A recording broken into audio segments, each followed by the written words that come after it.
नमस्कार। Radio talkies में आप सबका स्वागत है। आज हम झांक रहे हैं एक ऐसी दुनिया में जो वर्ल्ड वॉर टर्मिनस के बाद की है। हर तरफ रेडियोधर्मी धूल, असली जानवर तो जैसे गायब ही हो गए हैं और लोग वो अपनी भावनाएं भी मशीनों से चुन रहे हैं। और ये सारी बातें आ रही हैं फिलिप के डिक के मशहूर novel do androids dream of electric sheep से। कुछ हिस्सों पर हम नजर डालेंगे। कोशिश यही रहेगी कि इस अजीब सी दुनिया के कुछ सोचने पर मजबूर करने वाले पहलुओं को समझें, जैसे तकनीक, इंसानियत, असलियत, ये सब कितना धुंधला है। तो शुरू करें। बिल्कुल, ये भविष्य की पृथ्वी है। ज्यादातर लोग तो मंगल या दूसरे ग्रहों पर जा चुके हैं। एंड्रॉइड्स उनकी मदद करते हैं वहां। और यहाँ पृथ्वी पर बस खाली शहर, वो लगातार गिरती धूल और कुछ बचे हुए लोग जो इसी माहौल में जी रहे हैं।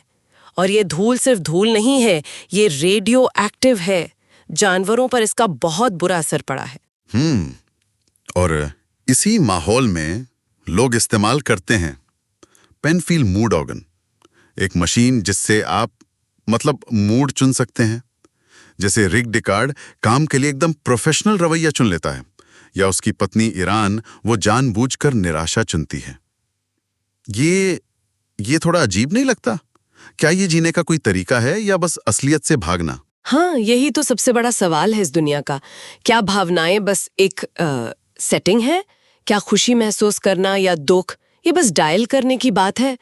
और ईरान का जानबूझकर निराशा चुनना, वो सेटिंग 382, ये दिखाता है कि शायद उस दुनिया में लोग किसी भी सच्ची भावना को तरसते हैं, भले ही वो दुख क्यों ना हो। शायद वो नकली खुशी से बेहतर है। सच्ची भावना। और ये असली की तलाश शायद जानवरों के मामले में और भी ज्यादा दिखती है ना? असली जानवर इतने कम हैं, इतने कीमती कि वो एक स्टेटस सिंबल बन गए हैं। जैसे रिक डिकार्ड के पास इलेक्ट्रिक भेड़ है, पर वो तरसता एक असली जानवर के लिए। सही कहा। इलेक्ट्रिक जानवर रखना जैसे जरूरी है समाज में, पर असली न रख पाना वो एक तरह की शर्मिंदगी है, या जैसे कोई नैतिक कमी हो। हाँ, जैसे कि आप में सहानुभूति की कमी है अगर आपके पास असली जानवर नहीं है। बिल्कुल। याद है, उल्लुओं का मरना पहली निशानी थी। फिर धीरे धीरे बाकी पक्षी, जानवर सब गायब होने लगे। तो अब जानवर होना या न होना ये सहानुभूति का पैमाना बन गया है। और जिनके पास असली नहीं होते वो इलेक्ट्रिक रखते हैं। और कमाल की बात यह है कि उनकी देखभाल भी बिल्कुल असली की तरह करनी पड़ती है। हाँ, ये एक सामाजिक दबाव भी है और शायद एक अपराध बोध भी। जैसे रिक ने अपनी इलेक्ट्रिक भेड़ तब ली जब उसकी असली भेड़ ग्राउचो मर गई थी। सही। तो जानवरों के लिए ये सहानुभूति ये इंसानों को परिभाषित करती है, और ये हमें सीधा ले जाता है उन प्राणियों की तरफ जिनमें माना जाता है कि यही चीज नहीं होती। एंड्रॉइड्स या एंडी जैसा उन्हें कहते हैं, खासकर वो नेक्सस 6 मॉडल गजब की ह्यूमनॉइड रोबोट्स। हाँ, ये बनाए तो गए थे बाहरी कॉलोनियों में, मंगल वगैरह पर, इंसानों की मदद के लिए, एकदम इंसानों जैसे। पर कुछ एंडी भागकर पृथ्वी आ जाते हैं, और यहीं रिक डिकार्ड जैसे बाउंटी हंटर्स का काम आता है, उन्हें रिटायर करना। रिटायर करना मतलब खत्म करना? हाँ। और फर्क कैसे करते हैं इंसान और एंडी में? वॉइड कैम्प टेस्ट से। हाँ, वॉइड कैम्प टेस्ट ये माना जाता है कि एंड्रॉइड्स में सहानुभूति एम्पैथी नहीं होती। ये टेस्ट इसी को पकड़ने की कोशिश करता है, भावनात्मक प्रतिक्रियाओं को देखकर। लेकिन नेक्सस 6 तो इतने एडवांस्ड है कि वो इस टेस्ट को भी धोखा दे सकते हैं, है ना? बिल्कुल, यही मुश्किल आती है। रिक के लिए ये एंडी सिर्फ मशीन नहीं है, वो किलर्स हैं, क्योंकि वो जीवन का सम्मान नहीं करते। ये चीज इंसान होने की परिभाषा पर ही सवाल उठा देती है। क्या सिर्फ इंटेलिजेंस काफी है या सहानुभूति ज्यादा जरूरी है? वो रेखा बहुत धुंधली है। और सहानुभूति से ही जुड़ा है वो अजीब सा कॉन्सेप्ट, मर्सरिज्म।